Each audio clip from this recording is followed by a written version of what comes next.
Hey there folks, Daniel Fritter with Calvary Magazine in the first of what's going to be a short series of videos on how to get information and knowledge out of the Canadian federal government. We've been doing quite a lot of it ourselves with a lot of our political and legislative coverage, and I thought it'd be kind of fun to show you guys the tools that we've been using that have been especially useful. So we're going to do hopefully 3 videos. The first of which here will run through the searchable database of completed accessed information requests, because that's probably how you dip your toe into all this stuff.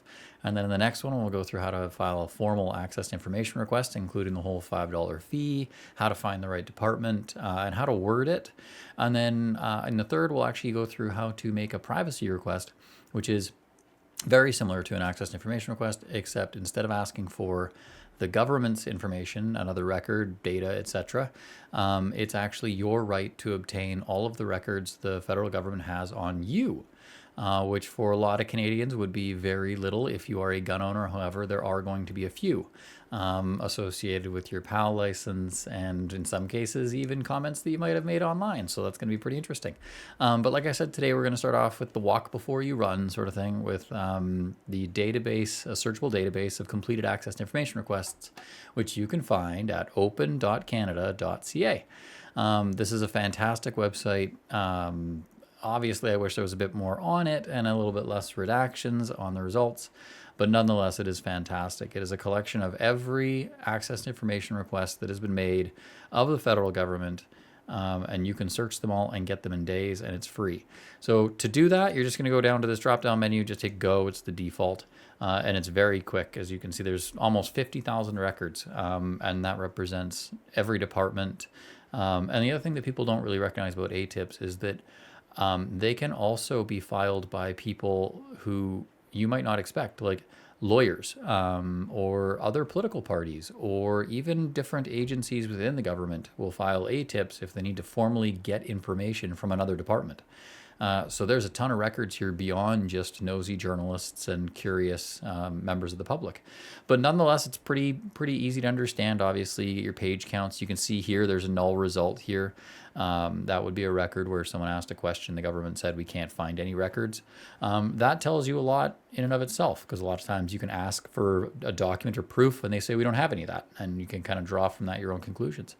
The other thing to note is that because this is a website that services all organizations within the government, you can note there are the organizations are named here. So if you're looking for a specific matter, that can help narrow it down, because as you'll see here in a second, even if you search for something specific, like I usually do, firearms being a common one, top result right now is Parks Canada. So even within the search engine, you'll want to be able to pare things down. There are obviously filters to do this. One of the interesting ones, you can notice Canadian Heritage here had a firearms result. I was curious about that. Turns out they just had an office that had a shotgun in it up north in the rural area, and it was pertaining to the moving of that gun. So it was quite interesting. But nonetheless, this is kind of the stuff that you can get at with this stuff. And as you can see, there are a ton of results, 287 records, and these are in order of when the result was returned. So it's not when it was requested, but rather when they finished. And you can see it goes to April 2023. Nothing more current than that. A lot of these are pretty generic. We'll pick one as an example. Will be something like this. Will be a good result. This is something relevant to our political interests.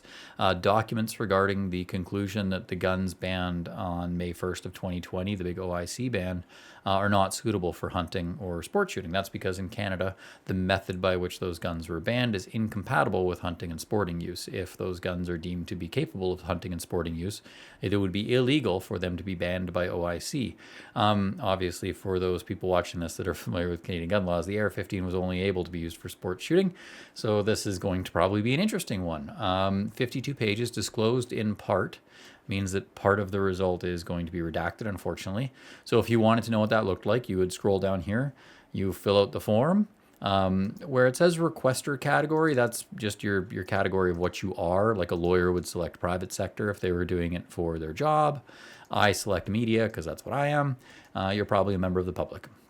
It doesn't make a big difference. You can decline to say, they'll send it to you either way. I think it's for internal data, basically. And then the next one would be delivery method, electronic copy, paper copy, and examine in person are your 3 options.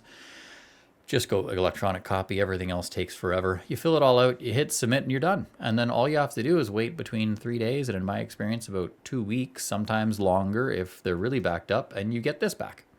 This is the email that you get back for free, because again, you can request as many of these as you want, and they'll return them for free because they've already done the work. And you'll get a PDF attached, which is the ATIP that was originally sent to the person that asked for it. As you can see, this one's pretty heavily redacted. That's what this big gray square indicates. If you're curious as to why a section was redacted, it'll either say it right on the redacted section, like on this page here, you can see the whole page is redacted for that reason. As you can see up here at the top left corner, it says S69 bracket 1 bracket G re A. That's a reference to a section from the Accessed Information Act, which in this case, because I've read this ATIP already, is likely referencing, because I haven't double checked it on the actual act, referencing protections for communications between lawyers and clients, because this email chain that we're going to scroll through here is largely between Paula Clark, who is a lawyer for the Justice Department, i.e. a lawyer for the government, and staff at Public Safety, who, from the context of the question that was asked to receive this request, documents pertaining to, we can probably surmise that this email chain, if we could remove those gray boxes, would tell us how the government is justifying the AR-15, which could only be used at gun ranges legally, is not capable of being used in sports shooting. Unfortunately, because this is conversations between a client and a lawyer, we can't see it. But nonetheless, we now know what it is just from simple deduction. So it's pretty interesting. As you keep scrolling, there's something else that I'd like to people to sort of notice is there's also attachments. A lot of emails that go back and forth between the government will include attachments. If the attachment is capable of being released, i.e. it won't contravene the Access to Information Act, i.e. should be redacted, and is the property of the federal government department who is giving you the ATIP response, the attachment will be at the end of the email chain. So here you can see those PowerPoint presentations at the end. So these are huge, powerful documents. You can see this is just a 52-page response, heavily redacted, but we've already learned quite a lot. We know a lot of the new names that are here doing stuff. So it's quite interesting. Overall, if the attachment is covered by the access information, the name is commonly redacted as well. But that's it. That's all you need to know about how to search the entire database of ATIPs. Obviously, like I said, a hugely powerful tool, like I said, because it maintains kind of a finger on the pulse of all of the information going through government. Every single ATIP that they answer goes onto that website. So you can save a lot of money if you're thinking about filing an ATIP and you just search that website first, because a lot of times you'll find someone else has wanted to ask the same question. You can save yourself $5, or you'll find something that's similar to the question you might want to ask that will help you frame your question better. But that's going to be something we'll get into in the next video.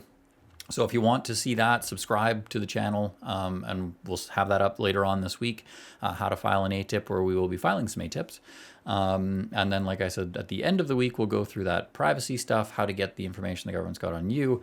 Obviously, this stuff takes a long time to turn around. So if you're thinking about filing some ATIPs, it's going to take a few months before you get those results back. So calm down, think about your questions. And in the meantime, I strongly suggest everyone spend a lot of time with this database. It's a hugely powerful tool.